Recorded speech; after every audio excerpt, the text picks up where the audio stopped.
మరి గౌరవ ముఖ్యమంత్రి గారు ఏదైతే చెప్పారో అధ్యక్ష, వారు చెప్పారు జస్టిస్ షమీం అఖ్తర్ ఇచ్చిన నివేదిక మొత్తం చదివినారు. మేము కూడా ఇప్పుడే చదివినాం అధ్యక్ష. షమీం అఖ్తర్ గారి నివేదికలో 2 ఇంట్రెస్టింగ్ విషయాలు చెప్పారు అధ్యక్ష.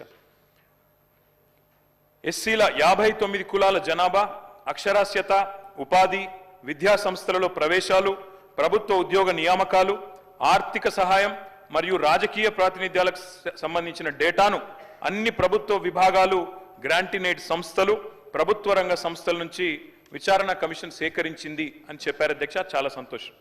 ఆ తర్వాత అన్ని అధ్యయనం చేసిన తర్వాత 3 గ్రూపులుగా విభజించామని చెప్పారు అధ్యక్ష.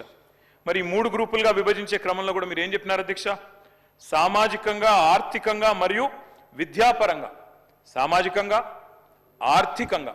అధ్యక్ష, డాక్టర్ బాబాసాహెబ్ అంబేద్కర్ని స్ఫూర్తిగా తీసుకొని భారతదేశంలో దళిత పారిశ్రామికవేత్తలు, గిరిజన పారిశ్రామికవేత్తలు కూడా రావాలని చెప్పి ఫిక్కీ తరహాలో, సిఐఐ తరహాలో డిక్కీ అనే సంస్థ వచ్చింది అధ్యక్ష, దళిత ఆంటర్ప్రెనర్స్ని ఎంకరేజ్ చేయడానికి. దానికి మిలింద్ కాంబ్లే గారని ఒక ఆయన అధ్యక్షుడిగా ఉంటారు. ఆయన ఒక మాట అన్నారు అధ్యక్ష.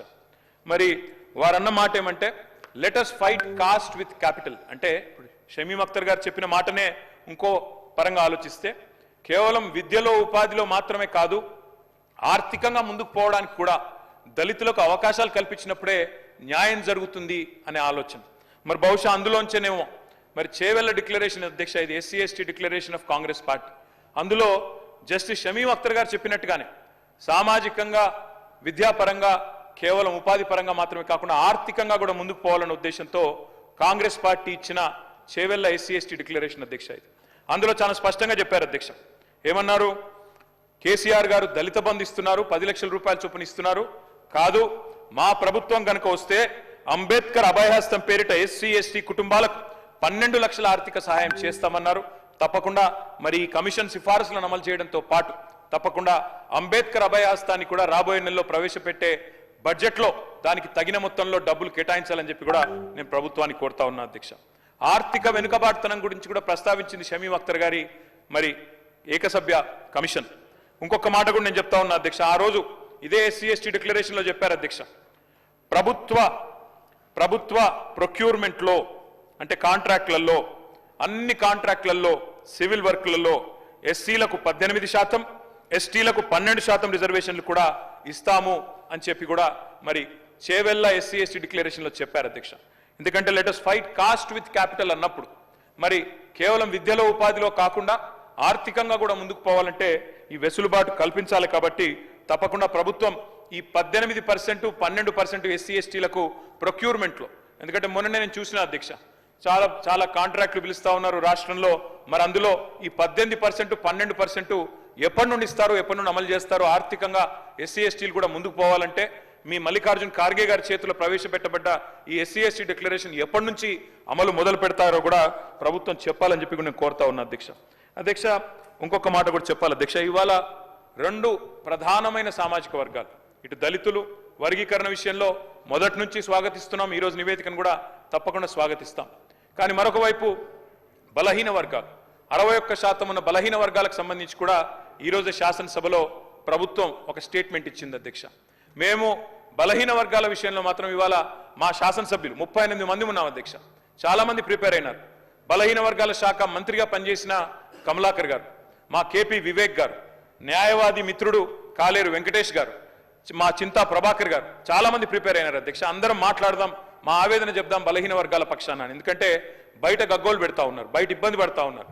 సంఖ్య తగ్గింది సమగ్ర కుటుంబ సర్వేతో అనే ధోరణిలో ఇవాళ బయట బీసీ సంఘాలు, కాంగ్రెస్ ఎమ్మెల్సీలతో సహా వారు కూడా ఆందోళన వ్యక్తం చేస్తూ ఉన్నారు. మరి ఎస్సీ వర్గీకరణ విషయంలో స్పష్టంగా 100% ప్రభుత్వ నిర్ణయాన్ని స్వాగతిస్తూనే బీసీల విషయంలో ఏదైతే ఇవాళ కాంగ్రెస్ పార్టీ దగా చేసిందో, 42% రిజర్వేషన్లు ఇస్తామని చెప్పి బీసీల గొంతు కోసిందో, 51% నుంచి 5% జనాభా తగ్గించి చూపెట్టిందో, దాన్ని తీవ్రంగా నిరసిస్తూ మా పార్టీ తరపున ఎస్సీ వర్గీకరణను స్వాగతిస్తూ బీసీల విషయంలో కాంగ్రెస్ పార్టీ చేసిన మోసాన్ని, కాంగ్రెస్ పార్టీ చేసిన దగాను నిరసిస్తూ మేమందరం కూడా వాకౌట్ చేస్తా ఉన్నాం అధ్యక్ష.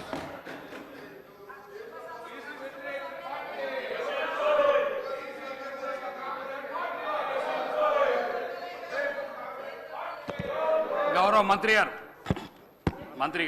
సార్ అధ్యక్ష, ఇప్పుడే గౌరవ ముఖ్యమంత్రి గారు మా మంత్రి గారు దామోదర్ రాజనరసింహ గారు చరిత్రకు సంబంధించి ఒక మార్పు ఆ మార్పు కనబడతా ఉన్న సందర్భంలో వారు అసలు దీనికి సపోర్ట్ చేస్తూ ఉన్నారా వ్యతిరేకిస్తూ ఉన్నారా అని చెప్పకుండా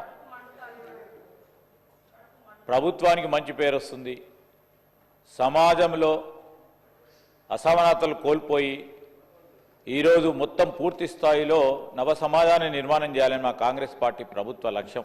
వీరికే పేరు వస్తుంది అని, ఈ పేరు వారికే వస్తుందని ఏ మాట మాట్లాడకుండా మా సంబంధించిన మేనిఫెస్టో అంశాలు మాట్లాడి వారు ఏం మాట్లాడాలో తెలియక అసలు నిజంగా దళితులకు సంబంధించి వారు ఏ విధంగా రాబోయే కాలంలో ఆర్థిక పరంగా, సామాజిక పరంగా, విద్యాపరంగా ఏ విధమైన ఆలోచన ఇంకా చేస్తే బాగుంటుందని ఒక ఆలోచనలు ఇస్తారని అనుకున్న కేటీఆర్ గారు. కానీ ఏది చెప్పకుండా ఒక కారణం లేకుండా ఈరోజు ఈ స్టేట్మెంట్పై మీరు చర్చకు అనుమతి ఇచ్చారు. ఇది స్టేట్మెంట్ అధ్యక్ష. ఈ స్టేట్మెంట్ మీద మీరు అనుమతి ఇచ్చినప్పుడు ఒక్కరికో ఇద్దరికో ముగ్గురికో ఇది షార్ట్ డిస్కషన్ కూడా కాదు. ఆ సందర్భంలో స్పీకర్గా ఉన్న మరి ఆ చైర్లో కూర్చున్నప్పుడు వారు డైరెక్షన్ ఇచ్చిన తరుణంలో దాన్ని కూడా ప్రశ్నించి దానిపైన వాకౌట్ చేయాలని, ఏదో కారణంగా ప్రభుత్వానికి మంచి పేరు రావద్దని ఒక లక్ష్యం పెట్టుకొని ముందుకు నడుస్తూ ఉన్న టీఆర్ఎస్ పార్టీ ప్రజలే జవాబు చెప్తారు అని చేస్తూ ఇప్పటికైనా వారి ఆలోచన తీరును ప్రజలందరూ కూడా గమనించాలని కోరుతాను. ఇప్పుడు 9.5 సంవత్సరాలు మంత్రిగా చేసిన మా తాతలు నేతులు తాగిండ్రు కాబట్టి మీరు మా మూతులు నాకండి. ఇట్లాంటి అర్థం పర్థం లేని చర్చలతోనే ప్రయోజనాలు లేదు అధ్యక్ష. అధ్యక్ష, ఇప్పుడు ఈ డాక్యుమెంట్ ఏదైతే ఉందో ఇది అఫీషియల్ వెబ్సైట్లో లేదు అధ్యక్ష. తెలంగాణకున్నది టీజీ ఆన్లైన్ వెబ్సైట్ అధ్యక్ష. ఇందులో ఎస్కేఎస్ రిపోర్ట్ లేదు. ఎస్కేఎస్కు ఎన్ఐసి ఐటీ పార్ట్నర్ అధ్యక్ష. ఎన్ఐసి వెబ్సైట్లో కూడా ఈ డేటా డాక్యుమెంట్ లేదు. ఈ డాక్యుమెంట్ ఎక్కడుంది అధ్యక్ష? ఎంసీఆర్ హెచ్ఆర్డి వెబ్సైట్లో ఉంది. మరి చెన్నారెడ్డి హ్యూమన్ రిసోర్స్ దాంట్లో ఇందులో ఉంది.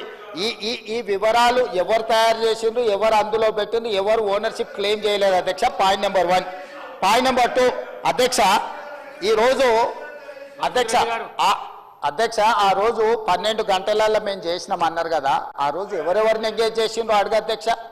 దారిన పోయే దానే నుంచి ఎవడు వస్తుండో, ఎవడు పోతుండో, ఎవరికి ఏ బాధ్యత ఉందో, ఎవరు చేసిండో వాళ్ళ వివరాలు వీళ్ళ దగ్గర ఉన్నాయి అధ్యక్ష. ఇండ్లలోకి వచ్చి అడిగినోడు ఉదయం 7 గంటల నుంచి సాయంత్రం 7 గంటల వరకు 12 గంటల్లో ఇన్ని కోట్ల మందిని మేము చేసినామని వాళ్ళు చేస్తున్నామని చెప్పడానికి నటించి చేసిరు.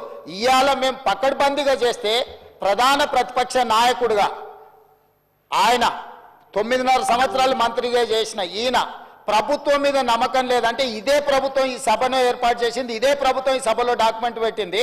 ఎందుకు చర్చలో పాల్గొంటుంది అధ్యక్ష? అసలు అర్హత ఉందా? అసలు ఈ చర్చలో పాల్గొనే అర్హత ఉందా అధ్యక్ష? ప్రభుత్వం మీద నమ్మకం లేదని ప్రధాన ప్రతిపక్ష నాయకుడు ప్రభుత్వం మీద, ప్రజాస్వామ్యం మీద నమ్మకం లేదని సభలకు రాకపోను వచ్చిన ఆయన ప్రత్యేకించి మాట్లాడుతుంటే నేను ఒక్కటే మాట చెప్పదలుచుకున్నాను అధ్యక్ష.